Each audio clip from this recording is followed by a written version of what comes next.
Well, thank you for coming. I'm Mike Bouchard. I'm the Oakland County Sheriff. Excuse me, I'm kind of losing my voice. A lot going on today. I kind of want to give the 20,000 foot level, and then we're going to have a number of speakers, both from the police department here, Chief Young, and from the FBI. Obviously, a horrific thing happened tragically here in Oakland County again.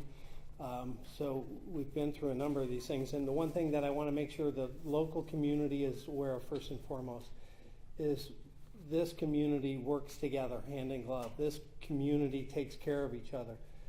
And we have been communicating regularly. I have been texting the chief, not just in West Bloomfield, but every place that's got significant houses of worship, Jewish facilities, synagogues, temples, you name it, over the past 2 weeks. Obviously, what happens around the world sometimes affects us, so we have to think about it and be prepared for it. So we've been talking. I texted actually the head of security from the temple 2 days ago and communicated some information to him.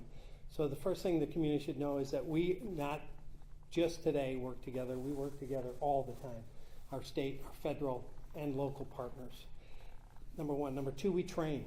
In our world, preparation is important. We hope and pray it never happens, but that's not a strategy. Preparation is. So all of us have been training together for many years for active shooters or active assailants, mass casualty events, and tragically we've had way more than our share. So that is ongoing and is in place. The third thing is important to note, no children and no staff were hurt. So we know there's evil in the world, and we know they only have to get it right once, and sometimes they do. They may not come on anybody's radar and they show up, but what happens when they show up, that's where training and preparation kicks in. The security staff did an amazing job, and you'll get some of the details on that, but they stopped the threat. No kids, no staff were hurt. Now there were some injuries and things that had to be taken care of. One of the head of security was taken to the hospital. He got knocked down by the car when it breached the building, and we've had 30 law enforcement officers taken to the hospital for smoke inhalation.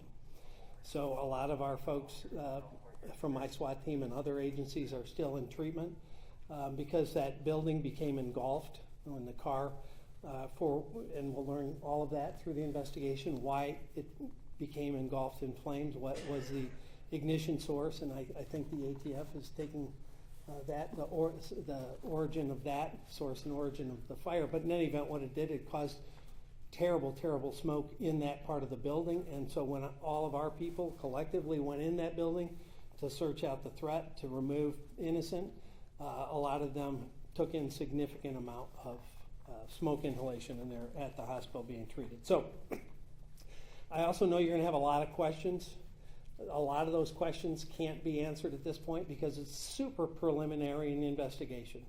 You know, all of us have thoughts of maybe why this happened, but we don't operate in a world where we can presume something. We have to determine it through investigation and specificity. And that is a work that's in progress as we speak. All of us will work seamlessly together to get the answers, and then it will be called what it is. Obviously, it's a hateful, terrible thing, right? But what drove this person into action, that has to be determined by the investigation. We can presume, but we have to find those facts, and that's going to happen over the next days in time. So we won't be able to get into a lot of the evidentiary questions, but we're available to make sure the community understands that we are still on a very heightened platform. And the most important thing that I would tell the community, don't be afraid to call us. If we're not your own local police department, call your local police department. We'd rather respond to 100 nothings than miss one real deal. The only way we prevent something like this is to get a call. Something's off with my son, my brother, my boyfriend, whatever the case. I saw something posted. That's the only way we interdict, because people are more likely to see or hear something before us. So if you see or hear something, you have to communicate that. And then we can intervene and hopefully prevent. But if we can't prevent, then we respond and mitigate. That's what happened today. And I think based on the early information, it happened flawlessly. So with that, I'll kick it over to my friend Chief Young from West Bloomfield Police Department. Thank you, Sheriff. My name is Dale Young. I'm the police chief of West Bloomfield. I want to share with you how we got to where we are today. So today we received a 911 call which came in around 12:19 p.m. It was about an active shooter situation at Temple Israel where the individual drove into the building. West Bloomfield officers arrived on scene under 5 minutes. Temple security officers engaged the individual and neutralized the threat. Our officers, combined with area agencies, cleared the building multiple times and safely and successfully evacuated all children and staff. This is an active crime scene, and we are examining every angle related to this situation. I will now turn this over to the FBI for further comment. Hello, my name is Jennifer Runyon, last name Runyan, and I'm a special agent in charge of the FBI Detroit Field Office. This is a deeply disturbing and tragic incident, and our deepest sympathies are with the victims, their family, and the entire Jewish community.